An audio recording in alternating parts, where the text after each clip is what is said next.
Trump says peace is near, then an American warship goes on the radio and tells a vessel in the Gulf to clear its engine room or prepare for disabling fire. That is the scene, not the whole war, not the whole region, just that one split-screen moment. A president talking like the conflict is almost over, a Navy talking like it is about to get bigger. And somewhere outside the frame, China is watching both things happen at once. That is where this story really begins. Because the real question is not whether China wants the war in Iran to end. Of course it does. The real question is whether China wants the war to end before it has done enough damage to the American-led order. That is the whole argument. China needs the fighting to stop. China also needs America to keep looking reckless, expensive, and strategically. That is the paradox. And once you see that paradox clearly, almost everything else in this war starts to make sense. On the most basic level, China has stronger material reasons than almost anyone to want a ceasefire. The Strait of Hormuz is not a faraway headline for Beijing. It is one of the exposed arteries of the Chinese economy. Before the war, nearly 5 million barrels of crude a day moved through that corridor on their way to China. That is around a quarter of China's daily oil consumption. It is not marginal supply, it is system supply, and it is not just any oil. A lot of it is discounted Iranian oil tied to a long-term strategic agreement. China signed a 25-year partnership with Iran worth hundreds of billions of dollars across infrastructure, banking, ports, transport, telecoms, and energy. In return, China got something every industrial great power wants: supply security at a favorable price. So if you stop here, the Chinese position seems obvious. End the war. Reopen Hormuz, normalize shipping, get the fuel moving, stabilize the world that Chinese factories still depend on. That is true. It is also incomplete because while the war is hurting China materially, it is helping China politically and strategically. That is the second half of the picture. And it is the part most people still do not understand. Beijing is watching the United States do something that China has wanted for years, but could never force so quickly on its own. America is discrediting itself in public. Look at what the war now looks like from the outside. Trump announces peace, then threatens more force. A ceasefire seems near, then starts slipping. Negotiations are described as close, then a blockade is sold as leverage, then begins to look like escalation without a clean exit. The language coming from Washington is not the language of a calm manager of order.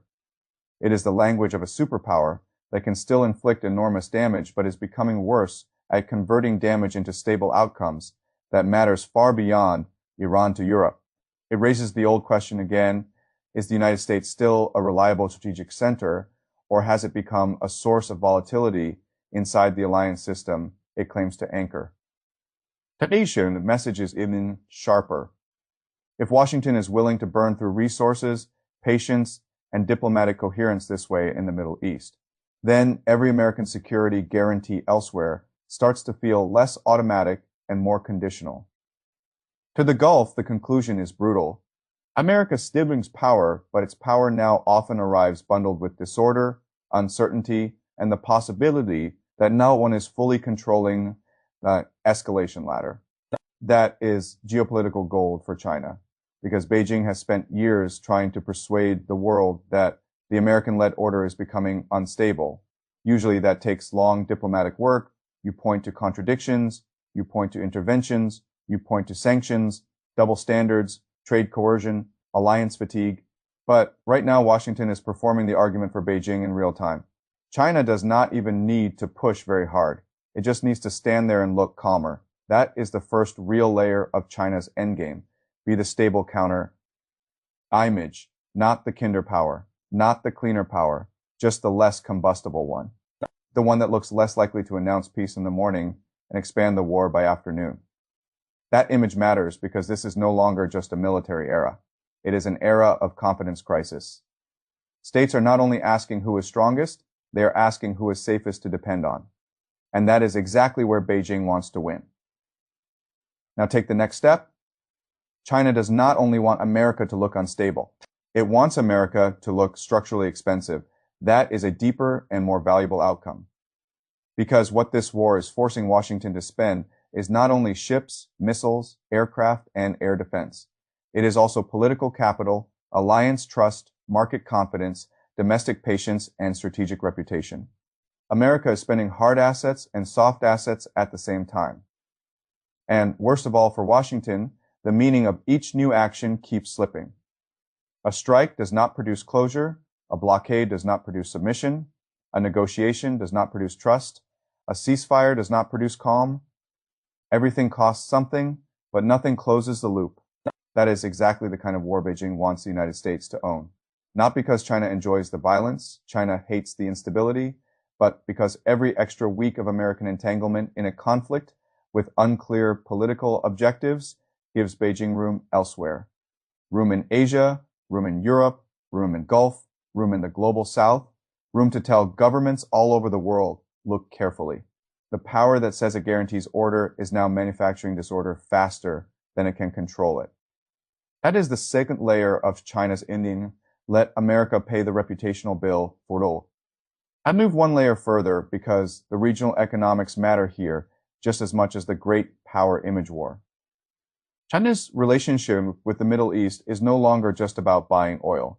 It is about building itself into the region's commercial nervous system. Chinese exports to the region have surged over the last decade: EVs, telecom systems, construction materials, industrial goods, logistics, desalination, digital infrastructure. Beijing is not trying to conquer the Gulf militarily. It is trying to become too economically embedded to be ignored. That means China does not need the region to love it. It needs the region to hedge. It needs Gulf governments to decide that depending too much on Washington now carries more risk than it used to, while keeping Beijing close carries more value than it used to.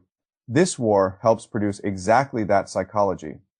If America still looked like the unquestioned adult in the room, China's advance would be slower. But America does not look like that.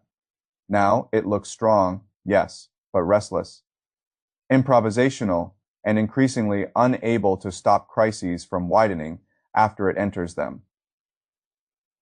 That is the opening Beijing sees, a region frightened enough to diversify, a U.S. prestige structure damaged enough to create openings, but still enough order left for trade, investment, ports, energy, and industrial links to keep expanding. That is the sweet spot. And here is where the paradox becomes even sharper, because China cannot let the war go too far. This is the mistake made by people who talk too casually about Beijing benefiting from every American failure. China is not insulated from systemic disorder. China rose inside the global trading system. It is the workshop of the world. It sells industrial machinery, electronics, solar panels, consumer goods, and intermediate products across the planet. That model needs energy reliability, shipping confidence, insurance, payments, and demand. If the war in Iran pushes the global order too close to seizure, China suffers badly. If Hormuz stays disrupted too long, China suffers. If global confidence collapses too far, China suffers. If trade instability starts choking the wider system, China suffers. So Beijing is trying to manage a very narrow corridor. It wants the war painful enough to weaken America. It does not want the war catastrophic enough to break the global platform China still depends on. That is the true China paradox. It wants the fighting to stop. It also wants the Americans to keep paying the political cost of the fighting before it stops. It wants Iran to survive. It does not want to become Iran's open co-belligerent. It wants a weaker American-led order. It does not want that order to collapse before China has built enough alternatives to exploit the vacuum. That is why the speculation about Chinese military support matters so much. If Beijing is helping Iran strengthen defenses, then the logic is not that China wants Iran to win some glorious civilizational war. The logic is narrower and colder. Keep Iran from breaking. Keep the war from ending on clean American terms. Keep Washington bleeding credibility. But do all of that from one step back, with denial, ambiguity, and distance. That is classic Chinese positioning. Not open intervention, not total passivity, managed involvement, enough to shape the balance, not enough to own the battlefield. So, what is the end game? Not an Iranian victory, not an American victory, not permanent war. China's best case outcome is a world that comes out of this crisis believing 5 things at once. First, the United States is still dangerous, but no longer reliably wise. Second, America can still destroy, but can no longer easily convert destruction into stable political outcomes. Third, alliances under Washington are becoming more anxious, more conditional, and more transactional. Fourth, China is not a military savior, but it is increasingly the indispensable commercial and diplomatic hedge. And fifth, the future international system will not be held together by one uncontested power, but by hedging, multipolarity, and regional actors buying security in one place and prosperity somewhere else. That is the world China wants. Not because it is beautiful, because it is useful. Beijing does not need to replace America overnight. It only needs America to become less automatic, less trusted, less central, less able to close every crisis on its own terms. That may be exactly what this war is helping China do.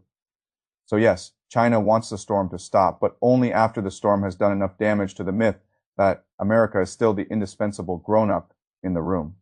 That is the contradiction. That is the strategy. That is the end game.